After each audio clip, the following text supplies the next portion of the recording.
Yo, what's up? It's DJ J Ski, 100.3 WRNB.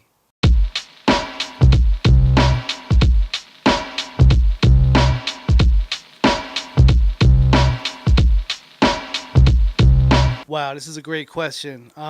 It's hard to choose so many great mixtapes over the years, but if I had to pick one, it was actually a series, but Tony Touch, 50 MCs. Most people know about that. If you don't, it was a mixtape in the 90s where Tony Touch out of New York had every MC under the sun, from Biggie to Nas to Big L, rest in peace to him. Like, all the hip hop dudes were on these mixtapes, and it was literally like 90 minutes of freestyles over beats and Tony Touch spinning the beats under them.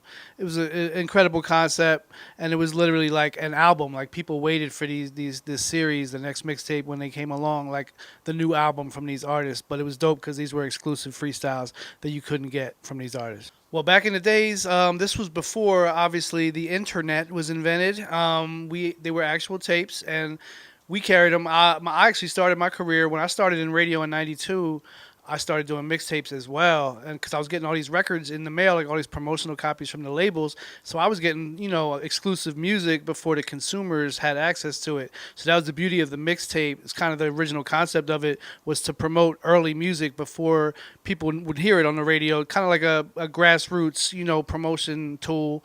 And we used to go to barbershops, record stores. Personally, I carried mine in barbershops. Armand's Records, legendary record store out of Philly, used to carry them. I had mine up in the Sound Express in Willingboro, which I actually also worked at, which was helpful because I was pushing my joints when they came out, along with the Clues and the Tony Touches. And I also carried mine at Fat Beats in New York. So you kind of just had to know where to go. But most back then in the 90s, a lot of record stores carried mixtapes. It wasn't necessarily legal, but they were selling in great numbers back then, and it was a great tool for the record labels. Record labels weren't mad at it because it was helping to spread the word early about music that was coming out on their record labels for people to purchase full length down the road.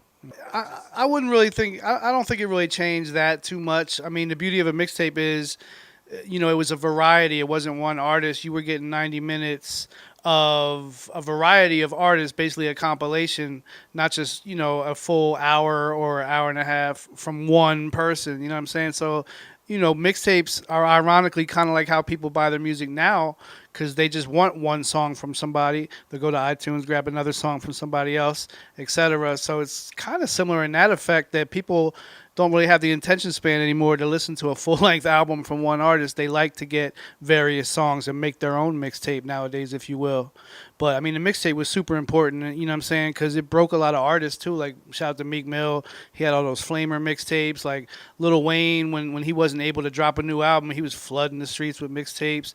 So, I mean, God bless the mixtape, man. If it wasn't for the mixtape, I don't know where the industry would be. And people are still doing them. A lot of new artists are still dropping mixtapes that might not have record deals, and passing them out hand and foot when they go to shows and on the streets. Like, they still exist, whether it be a flash drive or an actual tape or CD. You don't see too many tapes anymore, but a lot of retro mixtapes are coming back. People are putting their stuff on cassettes, which I love, man. Mixtapes shall live forever.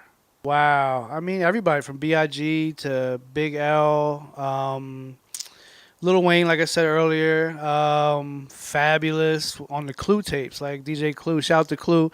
He launched Fabulous on his mixtapes, you know what I'm saying? And now look at Fab. He's not going anywhere. And this was back in the 90s when Fab was on Clue tapes. And speaking of that, it also launched DJs' careers outside of tapes, because Clue is still a radio DJ in New York. DJ K Slay is major on satellite radio. He started out doing mixtapes. You know what I'm saying? Kid Capri was already big on the party scene, but he was huge in the mixtape scene as well. So, it made a lot of people's careers, though, from DJs to artists included. You know what I'm saying? So, a lot of people still ask me for mixtapes to this day. But more so, I think it's more so for new artists to put out mixtapes when they don't have a record deal, when they might not have an iTunes account set up yet, but they're just starting to build their buzz. And it's a great tool that they can hand out at shows when they do performances, or if they go up to other people's shows to spread the word to, to like-minded fans. I think it's more so a promotional tool in 2019 for R&B and hip-hop artists, just to spread the words about themselves. It might be in MP3 form on a SoundCloud, but it still can be a mixtape. You know what I'm saying? So I think it's always going to be around in one shape or form.